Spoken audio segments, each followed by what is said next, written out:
So welcome to my session about technical coaching, a way to spread skills and build culture.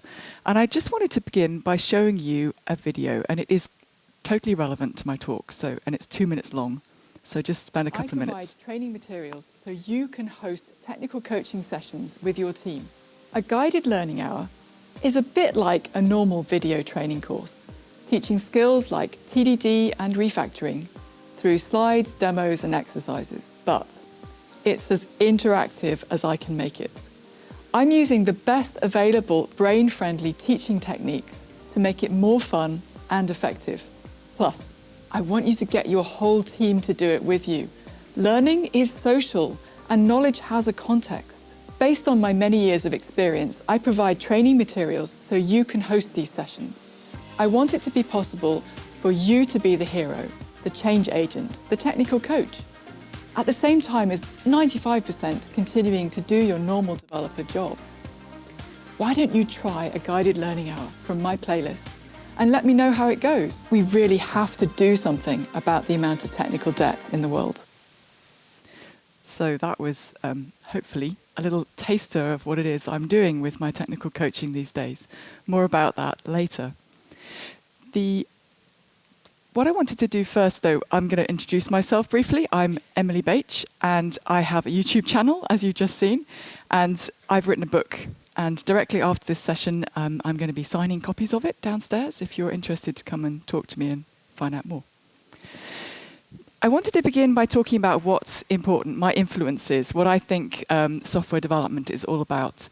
And I'm a big fan of Dave Farley, and I like his latest book about modern software engineering, where he highlights the two biggest things that we're trying to do in software is to manage complexity and optimize for learning. Because these are the big problems we face when we're developing a piece of software. It's big and complex. Almost all software today is very complex. And we also are putting that software into a very complex world, and we need to learn very quickly how our software is going to be used in that world in the best way, and what we should build next. So that's the kind of basis of it as I see it today. And I'm also a big fan of the Accelerate research, which this book is a few years old now, but it's ongoing research.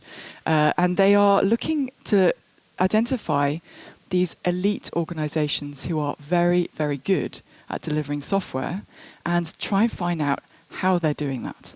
What is it that they do that means they can be so successful? And there's a lot of research here into all the different things they do. And one of the big things that these organizations that are very effective do is continuous delivery. And that's kind of an umbrella term for a lot of different technical practices, including test-driven development. Because I have to talk about that. This is really my basis in software development. For a long time, I've been a developer, like 25 years. And I've come to realize that the way we write code actually does matter. This is the basis of all of that, building big, complex systems comes down to what developers are actually doing in their editors day by day when we're writing the code and reading the code. So I think test-driven development is a really important practice. I learned this back in the day. I was very fortunate to learn about this practice in 2000 already, working with some very good developers.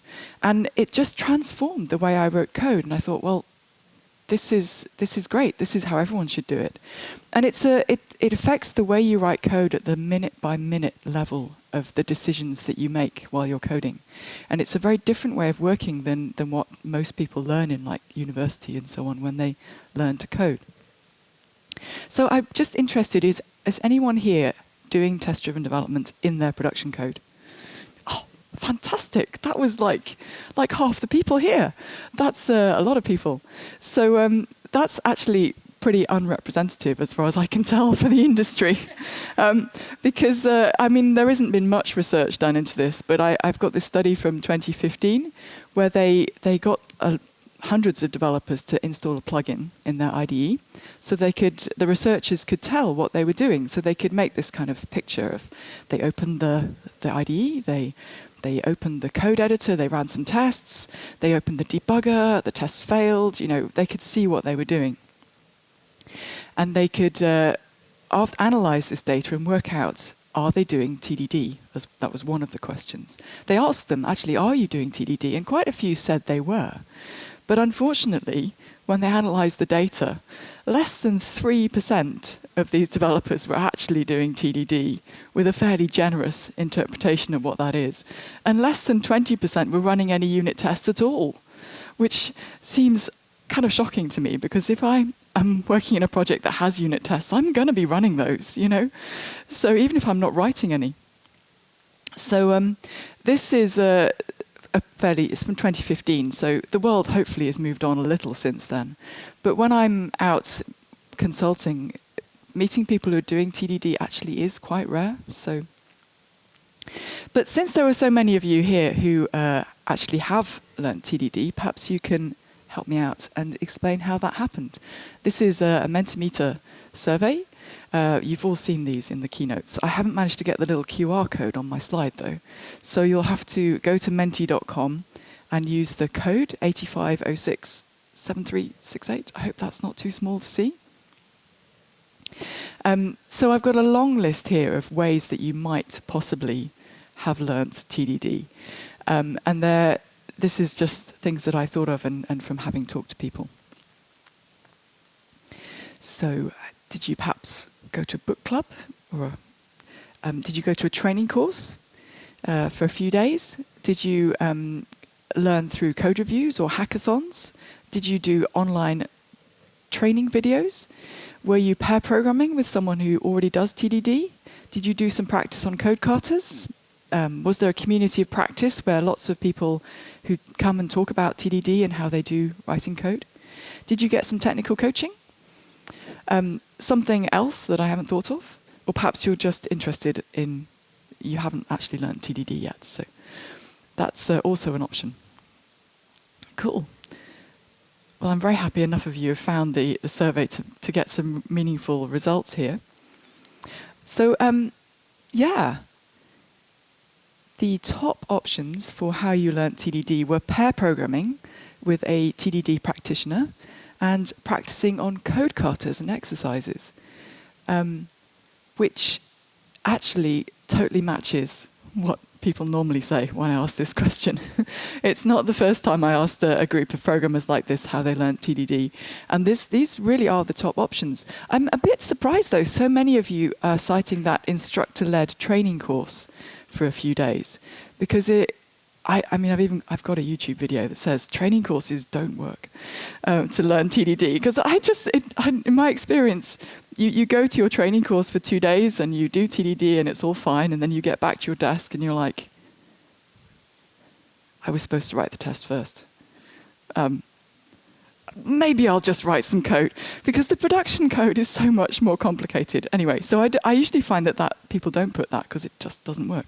Anyway, but yes, pair programming and practicing on code carters are usually the top options, and I'm very pleased to see technical coaching also getting an honourable mention there.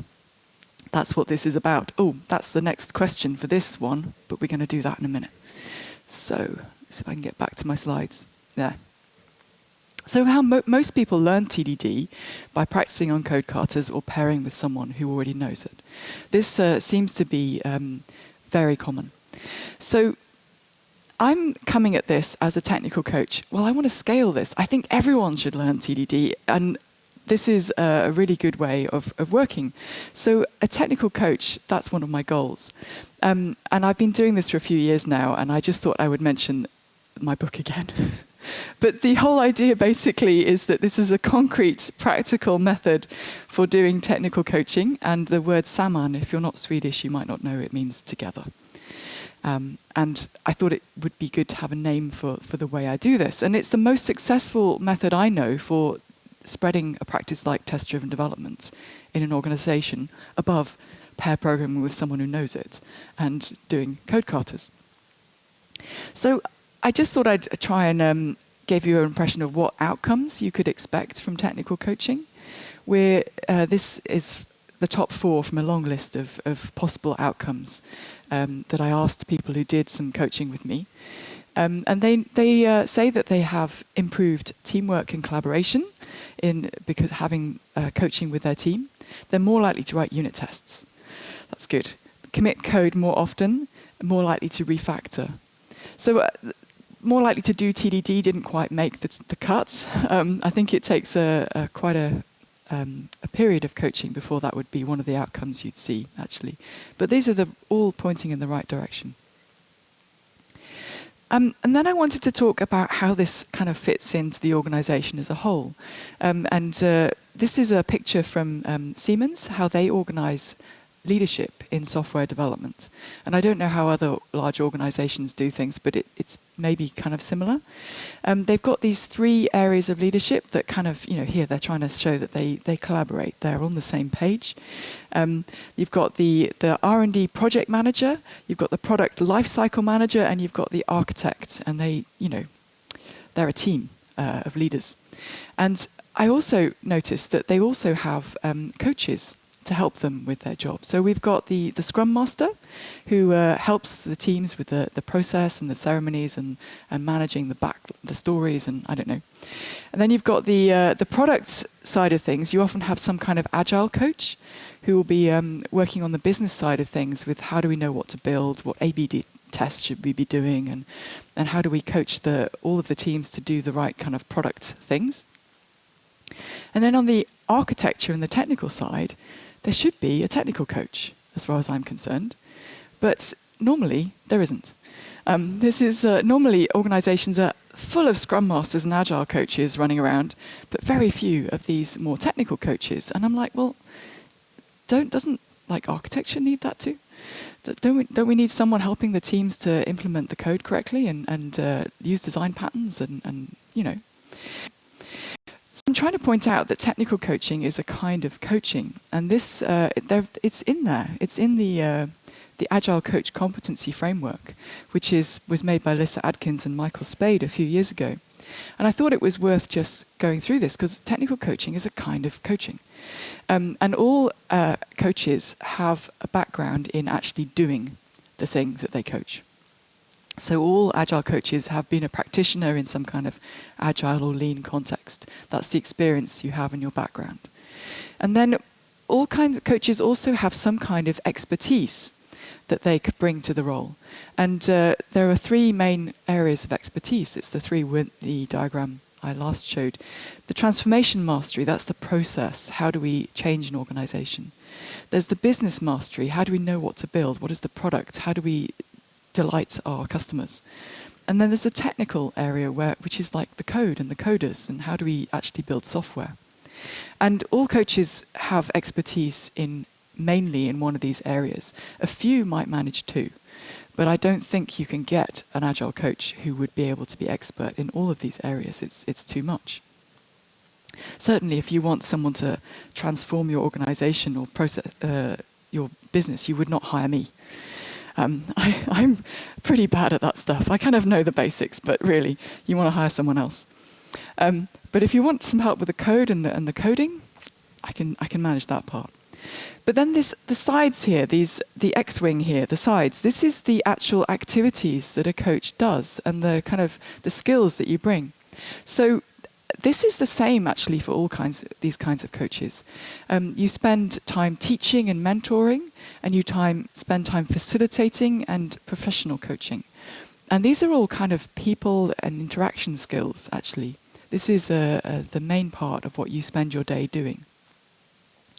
And there's a lot more to all this diagram. You can go and read up on it. But I wanted to point out that a technical coach is a coach, and you need coaching skills. But you also need this deep technical ability and background. So a technical coach will work with 1 or more development teams, teaching coding skills and building an engineering culture, and coaching the way that they work. So that's what I do, and the Samman method is how I do it. So I would just point out that some technical coaches are full-time with just 1 team. In the Samman method, you don't do that. You work with either 1 team just part-time or several teams to make it up to a full-time job. So there's always periods when the team is working without you being there, where they have to actually, do the stuff that you've been going through with them, and hopefully when you come back and talk to them again, you find out that they were being successful with that. Because that's always the goal of coach, to kind of make yourself unnecessary, that they don't need you. They can do the stuff without you. But the rest of the Samman method is two main parts, the learning hours and the ensemble working. And if you remember what we found out about what works for teaching test-driven development, it's practicing on code katas and pair programming with someone who knows it. And the Samman method is basically taking those two things and saying, well, how could we scale that so that we can coach a whole team together? So let's talk about learning hours. Now, this is where we are going to introduce new concepts and techniques, and we're going to practice on code katas, and we're going to try and learn the skills that we need to be successful doing test-driven development, to be doing refactoring, all those things. So code katas, I'm hoping that most of you know what that is, but it's a small exercise like FizzBuzz or Mars rover or vending machine, which you can work on for a few minutes, an hour, a couple of hours, and get somewhere close to a solution. Or, if you've done it a few times before, maybe you will complete it in quite a short amount of time. Because that's the thing, you repeat these exercises. You don't do it just once. You do it more than once. And each time you do it, you learn something new. And they're small enough that it doesn't take long. So code katas, thoroughly recommend as a way to improve your coding skills and habits. But the thing is, bad code exists. So when it comes to test-driven development, a lot of people find that it's very hard to do in their production code because there's no units. So we also need to practice our skills around technical debt and handling technical debt. So I know that technical debt is a term that Ward Cunningham invented to describe what he was observing when he moved more to agile methods, that the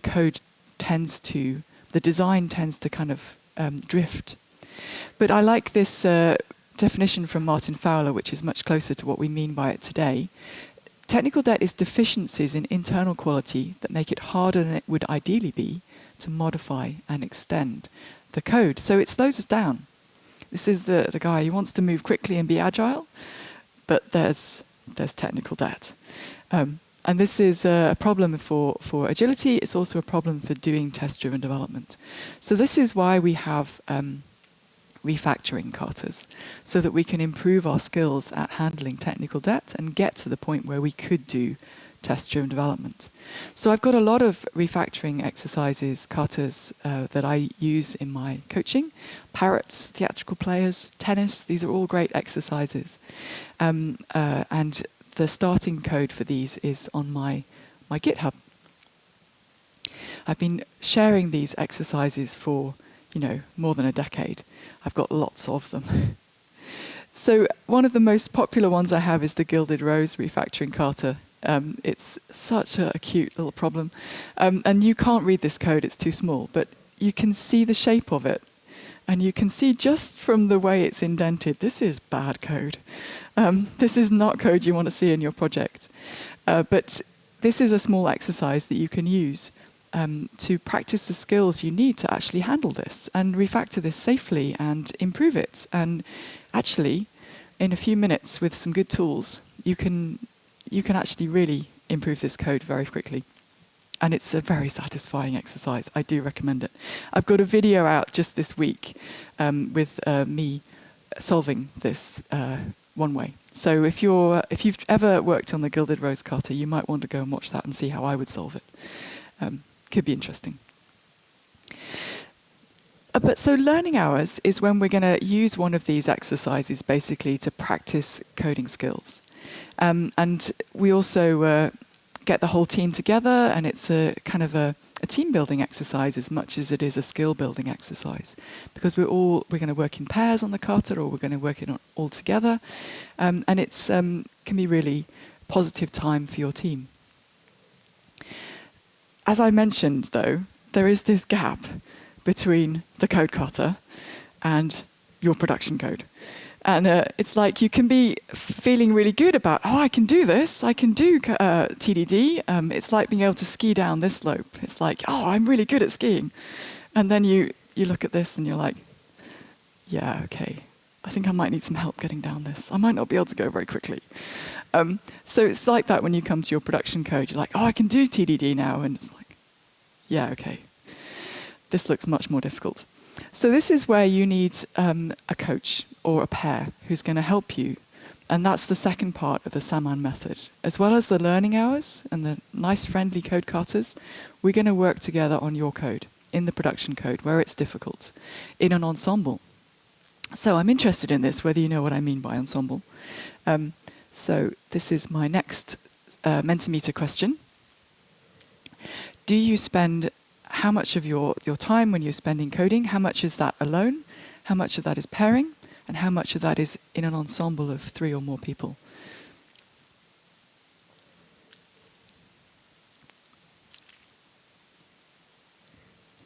So I'll just give you a few minutes to answer the question.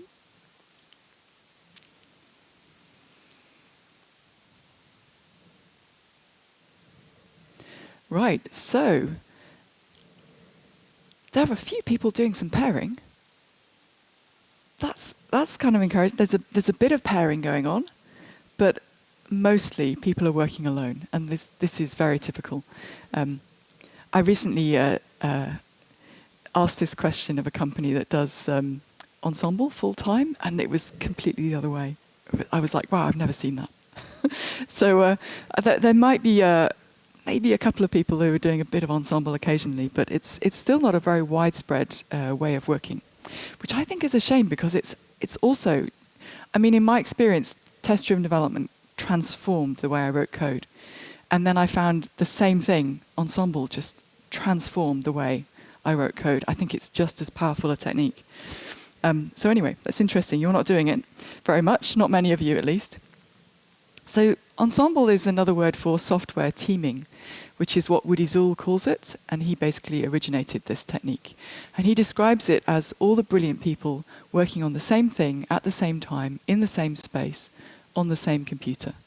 And Woody originally named it mob programming, but that's not a very nice way to describe something, I think. I much prefer to talk about an ensemble of people creating something amazing together, rather than a mob. But the mob term seems quite popular, and I'm trying to change that.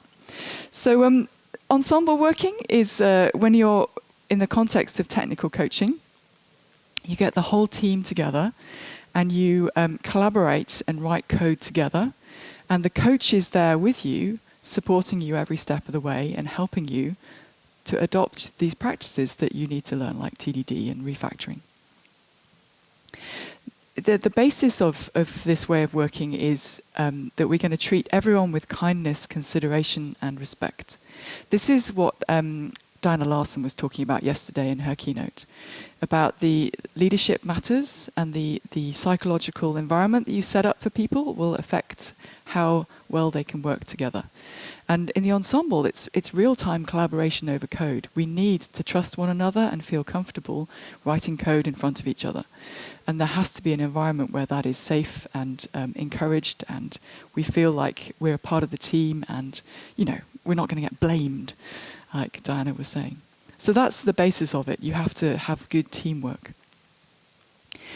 The next part of it that's important is that there are roles, and you need to make sure that you're rotating those roles on a regular basis. And when I'm teaching this, I like to have quite a formal structure. We know exactly who is in which role, and we rotate them on a timer. Not all ensembles are quite that strict, but I like to do it that way. So the roles are, firstly, the typist role. This is kind of obvious. You've got to have somebody who is entering the code into the computer. And they're sharing their screen so that everyone can see the code that they're writing. But I deliberately don't call them the driver, because they are not setting the direction of the coding. The direction and the decisions are coming from the person who is talking. We have, at any one time, there should be one person talking. The ensemble speaks with one voice. And usually, when I'm doing it, I nominate somebody. You are the talker. And that person speaks to the typist and explains, this is the code we're going to write now. This is the design decisions I think we should make. This is the test that we should write and run now. And everyone else is largely staying quiet, and they're supporting the work of the typist and the talker. And the talker and the typist can ask for help at any moment and say, oh, I'm not sure what to do here, what do you think? And the supporters will come with support and advice, but they don't take over. I think it's certainly when I'm doing it, I want to make sure that it's clear who is in what role and when we're going to rotate those roles. And then there's me, there's the coach at the back somewhere, kind of facilitating or helping this this work to move smoothly. So at one level, it's just facilitation. But of course, as a coach, I have opinions about how we should be writing the code, and I know how to do TDD, and I can mentor as well. So when we're working together with me coaching, everyone is contributing their expertise, and the coach is facilitating and mentoring specific coding practices and trying to help the team to learn to use the skills in their production code. So before the pandemic, I was doing this in person with companies, meeting people, and ensemble like this, all gathered around a big screen. Since the pandemic, I've done all my coaching remotely, everyone on Zoom or whatever. And it works just as well in either case. There are different pros and cons of an in-person and on remote. And on balance, I'd recommend both, but for me, it's very convenient to do everything remotely, so that's what I do now. But there are coaches who work in person. Okay, so I've been doing this for a few years now, and as far as I can tell, this is the best way to spread technical skills and culture in an organization and to achieve those modern software engineering and accelerate, become an elite organization. At the level of coders and coding teams, this works.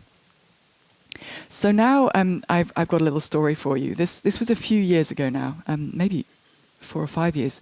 I'll call her Annika. I was talking to Annika, and because I invited her to come to my coaching session and said, no, we're having a learning hour, you should come. You're in the team. And she said, oh, actually, no, I'm not going to come to the sessions. I'm the Scrum Master now. And I was like, but I thought you were a developer. She said, oh, well, I was last week. But this week, I've become the Scrum Master. I'm not writing code anymore. I'm like, oh, that's strange. Why would you want to stop writing code, was what I was thinking, because I really like writing code. I'm like, well, that seems like a very strange move. But I didn't say that. So I said to her, so why?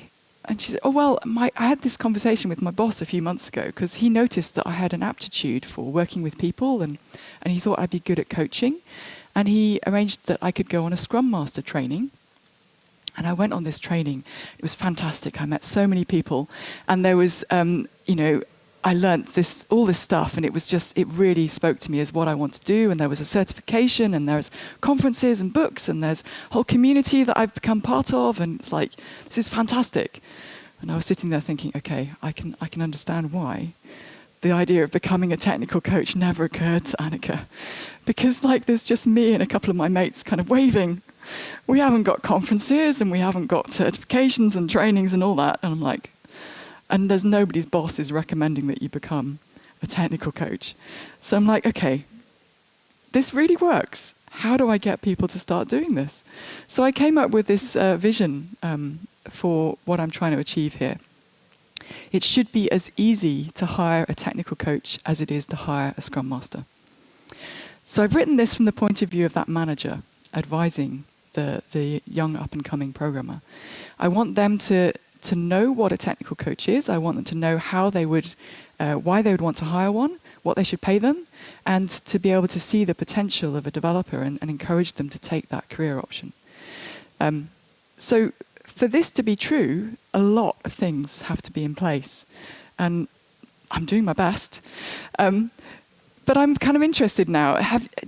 What about that thing? Would it be one of the things that you might have an ambition to do?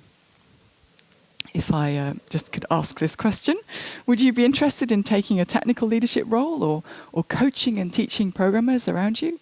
Or perhaps even coaching with the Samman method, as far as I've explained it?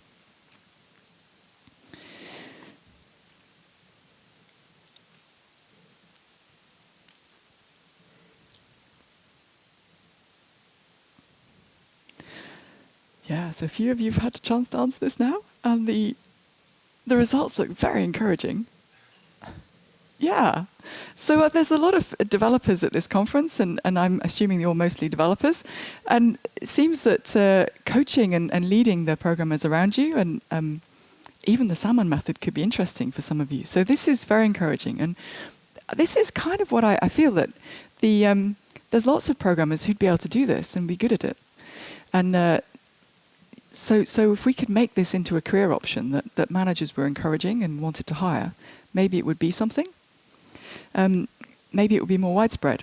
So one of the things I'm doing then is trying to lower the barrier of entry to make it easier to get started doing technical coaching. If you're a developer, you think you might have an aptitude for this. So I've got this book. I've got the website where there's loads of materials for if you want to start leading learning hours. There's lots of them described there. There's lots of kata descriptions. There's all sorts of stuff on the website. I've also started trying to create a community of technical coaches so that if you do start leading some sessions and doing this, you can find a way to meet other coaches and share your experiences. So every month we have an open space online that anyone can join, and we split into small groups and discuss, questions that are interesting to the people who are there. And this I've also founded a society, the Samman Technical Coaching Society, that owns the website and hosts these events. And we're just about to launch some training courses for coaches. It's just on the way. And it's a not-for-profit, and it's for coaches by coaches, is the basic idea. Then in the last couple of months, I've started a YouTube channel, as you saw at the start, and I've released lots of videos. This is my latest thing, basically, to try and talk about technical coaching on a platform where I know a lot of developers go when they're looking for information. And I'm trying to copy Dave Farley. He's been so successful in this space. And I think there's room for more voices similar to him talking about software. And so I've had great fun making all these videos, and I hope that maybe you'll go and check some of them out afterwards. So what I've been doing that I get paid for is doing technical coaching. I'm still doing that, and I'm working with a very large organization. And the experience I've had is that there are so many developers and so many teams that have so much technical debt, and they really need help with how to manage that and learn to refactor safely and start writing better tests and so on. And I'm just one coach, and although there's other coaches I can bring in from like the Samman Society and people that I know, it goes pretty slowly to do coaching. So I've been there more than a year and a half, and I think I've coached about 15 different teams.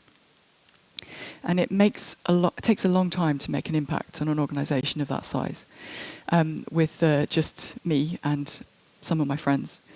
So I've been starting to think about, well, how can I make a bigger impact? And of course, it's by encouraging all those developers who have an aptitude for coaching.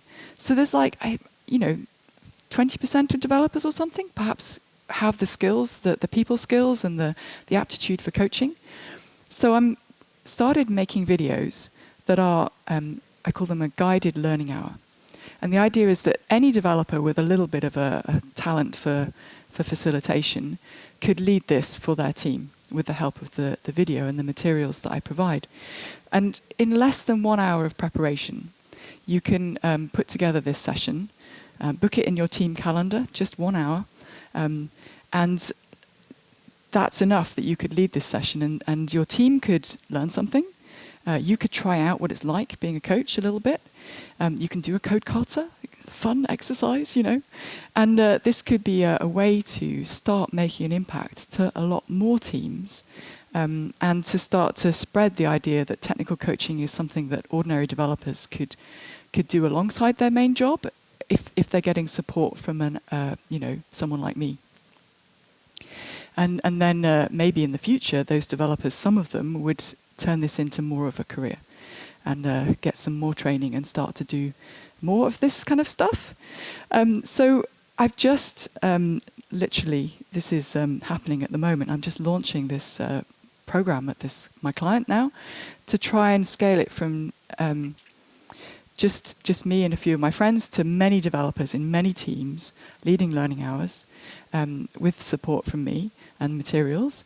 And the next step then is to get them leading ensemble with their teams or facilitating ensemble and getting the skills that they're practicing in the learning hour into the production code.